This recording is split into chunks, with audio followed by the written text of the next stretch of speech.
Oke Pak, kita mulai Medik. Iya, silakan Pak. Oke, Bismillahirrahmanirrahim. Assalamualaikum warahmatullahi wabarakatuh. Dan selamat pagi Waalaikumsalam untuk telah kita semua, terkhusus pagi. kepada Bapak Firman bin Abdul Jabar MSc yang berkenan hadir bersama kita pada hari ini. Terima kasih Pak. Iya, Jadi podcast ini kali ini kita membahas mengenai kompeten ya atau kompetensi seorang ASN khususnya dosen ya. Namun untuk itu, sebelum kita terlalu jauh membahasnya, izinkan saya sedikit memperkenalkan narsum atau narasumber kita hari ini, yaitu Bapak Firmansyah bin Abdul Jabar. Ya, jadi Bapak Firmansyah bin Abdul Jabar saat ini adalah dosen ya, dosen di Universitas Sulawesi Barat, tepatnya di program studi budidaya, Fakultas iya, Peternakan benar dan sekali. Perikanan. Beliau sudah punya Scopus, jadi artinya dalam hal penelitian, saya rasa kompetensinya tidak perlu dipertanyakan lagi. Beliau terangkat sejak tahun 2019 sampai sekarang, dan selain itu beliau juga merupakan editor in chief di jurnal Siganus yang dikelola oleh Unsulbar. Itu profil umumnya, sedangkan untuk profil pendidikannya, beliau merupakan lulusan ya dari Diploma 3 Budidaya Politeknik Pertanian Negeri Pangkajene Kepulauan Pangkep, Sulawesi Selatan pada tahun 2007 hingga 2010. Kemudian melanjutkan uh, pendidikannya di jenjang bachelor degree atau S1 di program studi budidaya Universitas Boswa Makassar. Setelah itu beliau melanjutkan masternya di Curtin University, Perth, Western Australia, di Department of Environmental Education. Masih di program studi yang sama di budidaya, tapi lebih spesifik mungkin pada program studi budidaya berkelanjutan. Nah, dari profil edukasi dan kualifikasinya, ini sebenarnya sudah jelas ya, kenapa saya menjambangi beliau untuk berbicara tentang kompetensi, ya, karena beliau pendidikannya betul-betul ya setelah melulusi sekolah menengah atas, kemudian mengambil program studi D3, S1, kemudian S2 di luar negeri pula. Ini yang sangat luar biasa. Oke, itu tadi sekilas tentang biodata beliau. Nah, kali ini saya akan berbincang-bincang lebih dalam lagi tentang kompetensi ASN dengan Bapak Firman. Oke, Pak. Menurut Bapak, ini kan tentang kompetensi ASN. Bagaimana urgensi atau pentingnya kompetensi bagi ASN khususnya dosen? Oke, baik. Terima kasih Pak Rahmat ya telah diundang di podcast ini. Eh, jadi menurut saya tentunya kompetensi ASN itu sangat penting ya dalam hal mewujudkan profesionalisme daripada ASN. Karena ini ada kaitannya dengan tupoksi ASN itu sendiri. Dalam hal ini kalau kita berbicara tentang dosen, dosen sendiri kan punya tupoksi terkait dengan tridharma perguruan tinggi, misalnya pengajaran, penelitian dan pengabdian.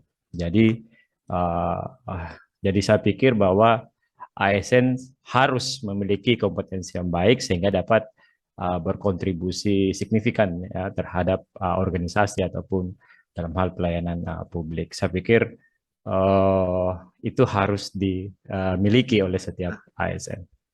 Ya, ya. Jadi kalau dosen khususnya itu kompetensinya untuk bisa diimplementasikan nanti di Tridharma, Pak ya. Ya, Iya, benar sekali. Ya, pendidikan, penelitian dan pengabdian kepada masyarakat.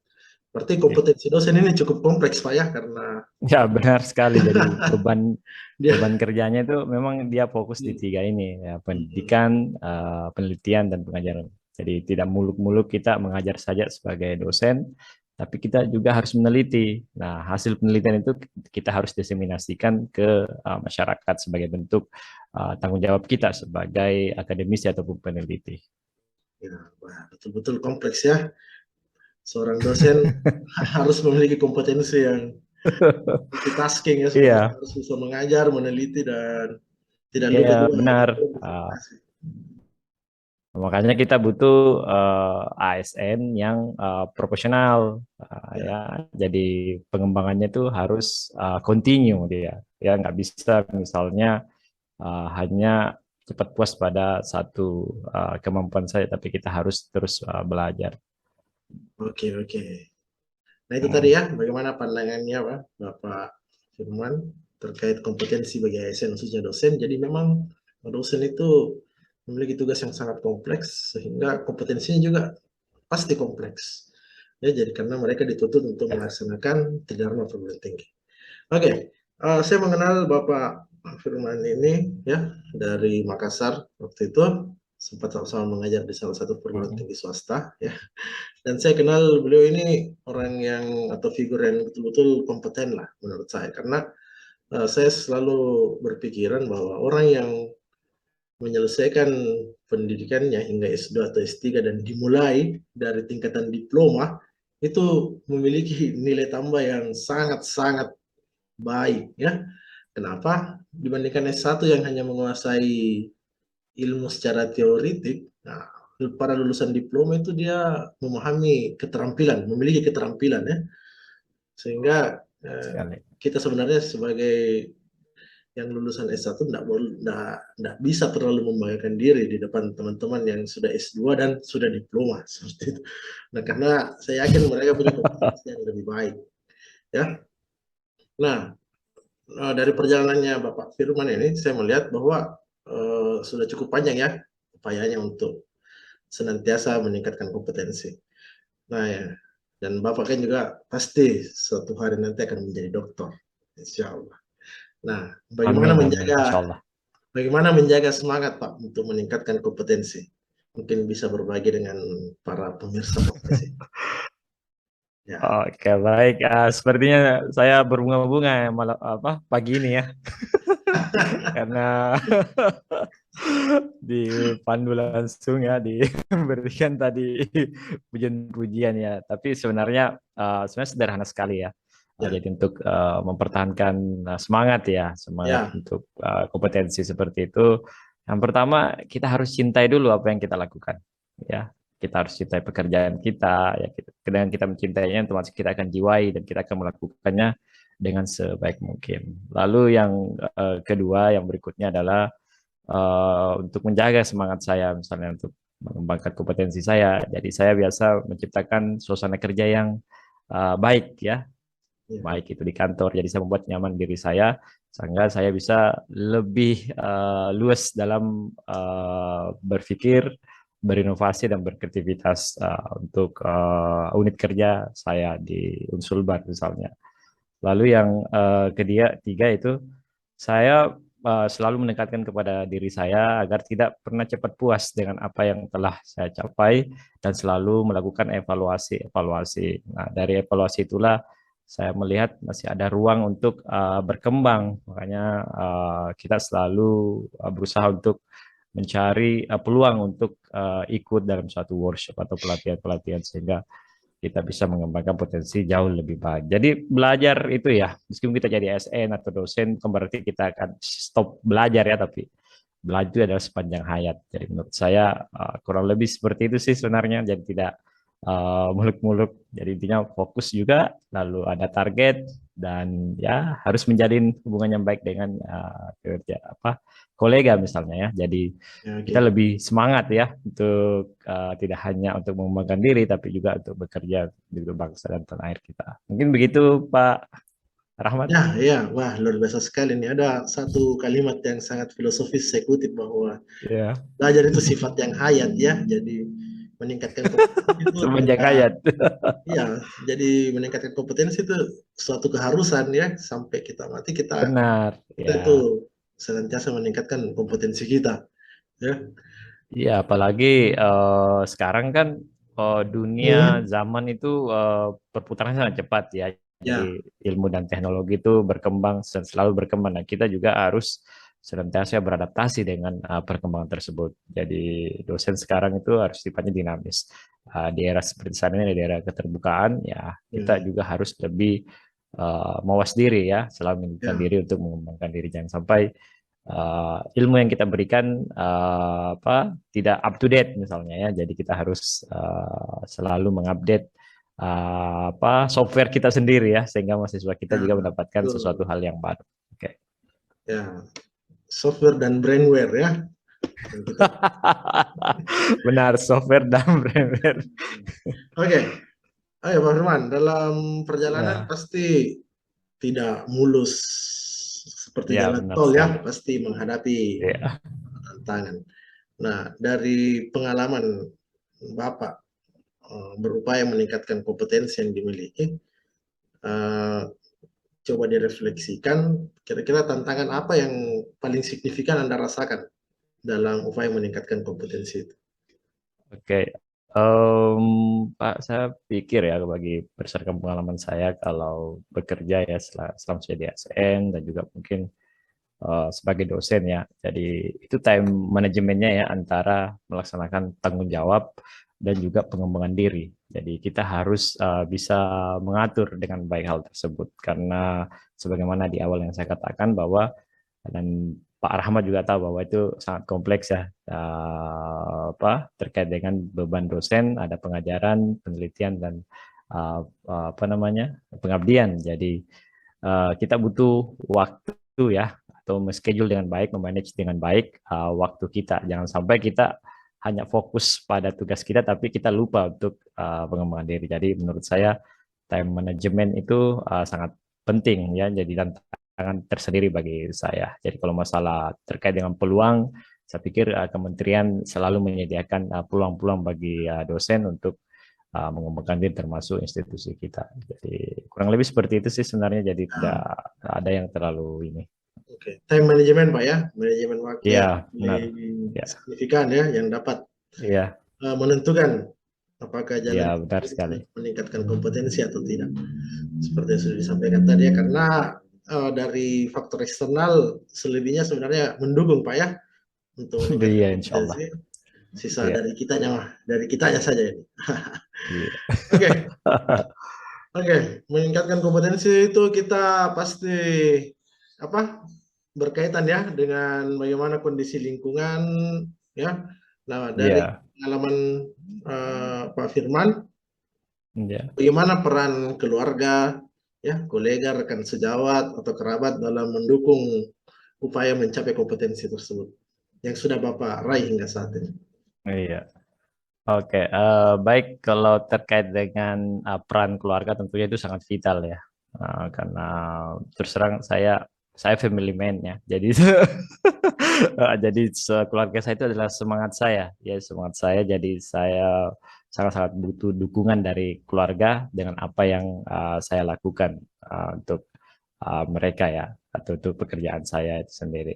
Jadi terkait dengan peran kolega ya, kalau rekan sejawat ya tentunya itu sangat penting karena kita harus bisa berkolaborasi dengan rekan sejawat kita dalam bekerja sehingga kita bisa lebih bersinergi menjalankan program-program yang telah ditetapkan ya. Kalau kita nggak bisa ini bersinergi atau berkolaborasi dengan rekan sejawat sepertinya akan sangat sulit ya mendapatkan hasil yang maksimal. Jadi rekan sejawat itu penting.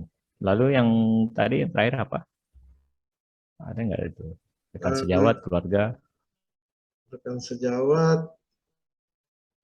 itu tadi kerabat, orang-orang Ya, dekat. kerabat ya sama ya dengan family ya. Jadi itu vital sekali ya dukungan moralnya itu sangat ini sangat terasa ketika tidak ada dukungan keluarga sepertinya akan sangat berpengaruh ya, berpengaruh terhadap kita sebagai ya. Mungkin seperti itu Pak Rahmat. Oke, oke. Jadi memang dalam membentuk ya, membentuk suatu Hmm, kompetensi itu kita memang dipengaruhi oleh banyak faktor ya. Secara umum ya internal, benar. eksternal ya. Mungkin dari Iya. dari Bapak tadi itu internalnya mungkin dari keluarga Pak ya. Bagaimana Iya, iya benar. bagaimana kondisi keluarga bisa membangun situasi yang kondusif untuk kita bisa belajar meningkatkan kompetensi. Nah, Hmm, sedangkan dari faktor eksternal, bagaimana kita itu tadi ya kata kuncinya adalah berkolaborasi dan bersinergi dengan rekan benar sekali. sejawat sehingga segala urusan bisa berjalan lancar. Oke, saya rasa eh, perbincangan malam pagi ini kita cukup berbobot ya, meskipun mungkin kita tidak terlalu punya banyak waktu. Oke, Iya. tapi ada beberapa hal mungkin yang bisa saya simpulkan dari diskusi singkat kita kali ini, bahwa eh, untuk membentuk kompetensi, ya, untuk menjaga semangat, yang pertama itu kita harus memahami bahwa belajar itu sifat yang hayat, kemudian kita harus bisa ya mencintai apa yang kita kerjakan, sehingga nantinya kita bisa mengkondisikan suasana kerja yang nyaman agar bisa Oh, terbentuk ide-ide baru ya, ide-ide segar, dan semangat untuk meningkatkan kompetensi. Dan juga tadi kata kuncinya, jangan cepat puas dengan apa yang sudah dicapai hari ini, teman-teman. Itu kata iya. kunci ya, Siap. untuk bisa memotivasi diri sendiri agar Iya. selalu punya niat untuk meningkatkan kompetensi, meskipun mungkin masih niat ya, itu tidak masalah. Mengumpulkan niat di.